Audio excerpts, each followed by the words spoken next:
क्या आप दोबारा राइनोप्लास्टी कराने जा रहे हैं?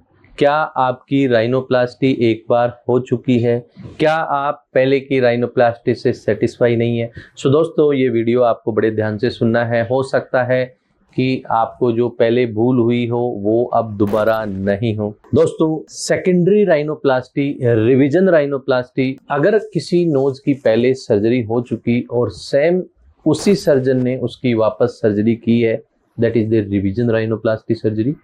पहले आपकी सर्जरी किसी और सर्जन से हुई है और अब आपकी सर्जरी कोई दूसरा राइनोप्लास्टी सर्जन कर रहा है, that is the secondary rhinoplasty surgery. So दोस्तों, अगर आप दोबारा राइनोप्लास्टी कराने जा रहे हैं तो सबसे पहले तो आपको अपना सर्जन का जो चुनाव कर रहे हो, सर्जन से जो कम्युनिकेशन है, सर्जन से जो कमिटमेंट है, वो बहुत महत्वपूर्ण है। सबसे पहले आपको ये देखना है कि मेरे नोज में क्या प्रॉब्लम में लेके पिछली बार गया था और क्या जो रिजल्ट आया उसमें मेरे जो है वो पॉइंट सक्सेसफुल नहीं हो सके।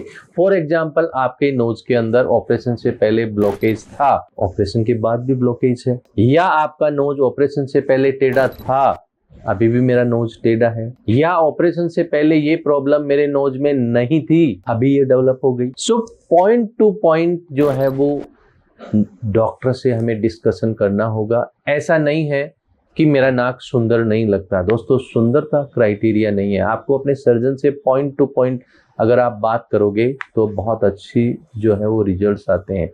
तो ये सारी चीज़ें हैं। सो पहले के प्रीवियस पेपर्स हैं, पहले की जो हिस्ट्री है। दोस्तों, बहुत बार पेशेंट क्या है, छुपाता है, बताता नहीं है कि मेरा कहीं से ग्राफ्ट लिया था, या ये पेशेंट के लिए अच्छा नहीं होता। आपको अपने डॉक्टर से जो भी चीज़ हैं, प्रीवियस पेपर्स हैं, वो सारी बातें बतानी होती हैं।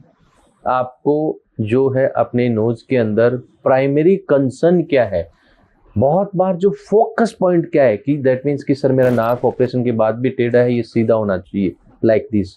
सर मेरा यहाँ पे ये ब्रॉड है, ये थोड़ा सा नैरो होना चाहिए। जब ये सारी चीज़ें होंगी तो नोज अपने आप ठीक होगा।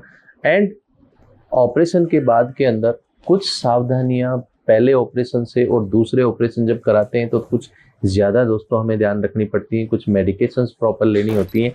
एंड जो ऑपरेशन का प्रोग्नोसिस है, जिसको हम बोलते हैं रिजल्ट है, उसको थोड़ा आने में थोड़ा सा टाइम लगता है। बट अगर आपने एक अच्छा बोर्ड सर्टिफाइड सर्जन चुना है, बोर्ड सर्टिफाइड दोस्तों एक इंटरनेशनल एक्रीडेशन है राइनोप्लास्टी सर्जन के लिए कि वो बोर्ड सर्टिफाइड है। एंड हमें जो है हमारे सर्जन के बारे में, उस खुद सर्जन के बजाय हमें उसका पहले की जो है उसके पेशेंट्स, उसके टेस्टिमोनियल्स क्या हैं, उसका एक्रीडेशंस क्या हैं, आप उस टाउन में किसी डॉक्टर को या किसी रिलेटिव को जानते हो, उनसे भी पूछ सकते हैं।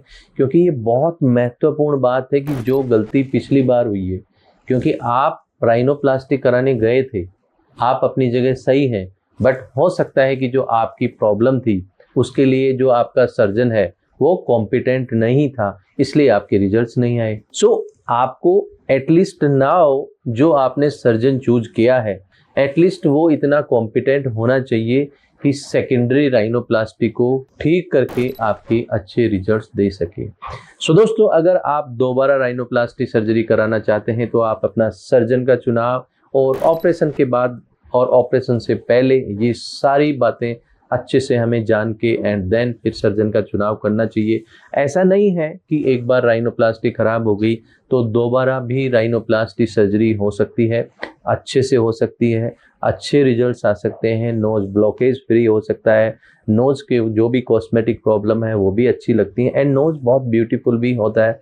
ऐसा नहीं है, ये डिपेंड करता है सर्जन की कैलिबर पे और आपके आपस की अंडरस्टैंडिंग पे। Thank you.